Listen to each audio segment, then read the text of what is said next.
Nous sommes en compagnie de Alban, Lydie et Léa, fraîchement revenus du Maroc après une participation au Trek Rose Trip. C'était du 26 au 31 octobre dernier. Alors déjà, toutes les trois, expliquez-nous le principe de ce Trek Rose Trip, en quoi ça consiste. Donc en fait, c'est un trek d'orientation. Donc on a reçu 3 cartes, une carte par étape, sur laquelle il y avait des balises de positionner et on a dû faire un tracé pour relier toutes ces balises-là. Le but étant de valider toutes les balises au cours de l'étape en faisant le moins de kilomètres possible. La première étape, c'est effectivement le tracé sur la carte pour déterminer le chemin qui va comptabiliser le moins de kilomètres possible.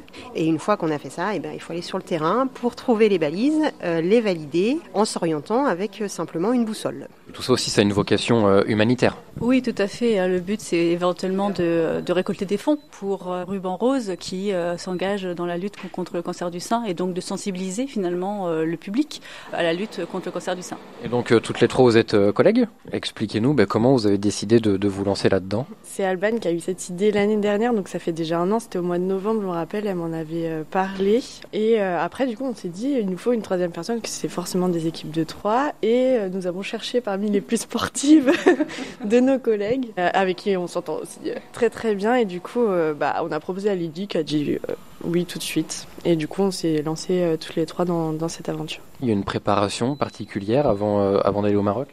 Préparation, oui. Alors après, on est sportifs toutes les 3 quand même, donc la préparation, elle s'est faite un peu naturellement. On s'est un petit peu entraînés toutes les 3 à la randonnée, mais ça reste de la marche. Donc physiquement, c'était très très intense et très difficile, mais on avait quand même la condition physique de départ pour pouvoir participer à ce trek.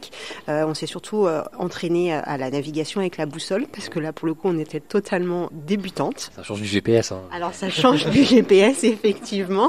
La prise de cap et suivre un cap sur une certaine distance, c'est quand même pas forcément évident. Racontez-nous comment ça s'est passé une fois sur place, donc il y a quelques jours maintenant. Bien, nous sommes arrivés le jeudi et les étapes ont commencé le vendredi. Donc 3 jours d'étapes, le vendredi, samedi, dimanche. Et puis chaque jour avait un paysage différent. Donc nous avons commencé le vendredi avec les dunes, donc qui était à mon sens l'épreuve la plus difficile puisqu'il faut gravir et descendre des dunes.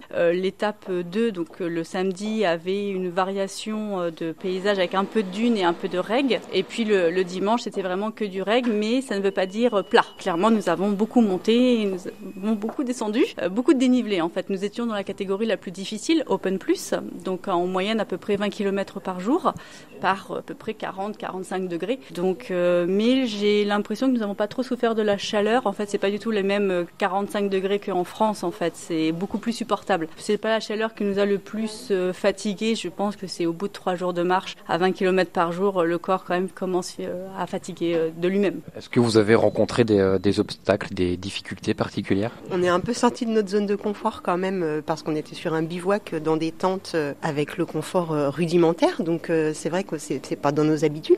Après un obstacle, non, on n'est quand même pas non plus des citadines plus, donc on a réussi à s'adapter à ces conditions de vie pour quelques jours. J'ai lu un article dans lequel il est expliqué qu'une bonne partie des participantes ont eu quelques problèmes médicaux avec une organisation qui n'était pas forcément à même de répondre à ces besoins-là et des difficultés pour les prises en charge. Vous, ça ne vous est pas arrivé ce facteur-là ? Alors du coup, si. J'ai été malade dans la nuit de samedi à dimanche pour ma part. Du coup, j'ai pas pu faire la dernière étape le dimanche. Après, sur les conditions d'hygiène, effectivement, c'était pas...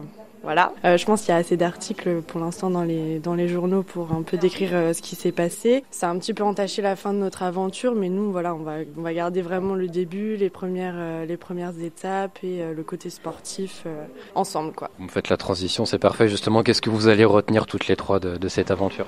Que du positif, C'est vrai que c'est un challenge, c'est unique dans sa vie, c'est avec des collègues en plus, donc franchement, c'est des paysages uniques et inoubliables. Que du positif, en fait, même si effectivement la fin n'a pas été aussi belle que ce qu'on aurait pu l'espérer. Je pense qu'on gardera vraiment que le positif et rien d'autre en fait. Effectivement, ça reste une aventure sportive exceptionnelle. Je pense qu'on s'est toutes dépassées, toutes les 3. C'est un dépassement de soi incroyable, des paysages magnifiques, on a fait des belles rencontres. Donc on est très très contente d'avoir participé à ce trek et d'avoir pu le faire toutes les 3. Oui, pareil, aussi très heureuse d'avoir vécu cette aventure avec mes collègues. Franchement, on s'est bien complété sur le terrain, toujours très bonne entente, etc.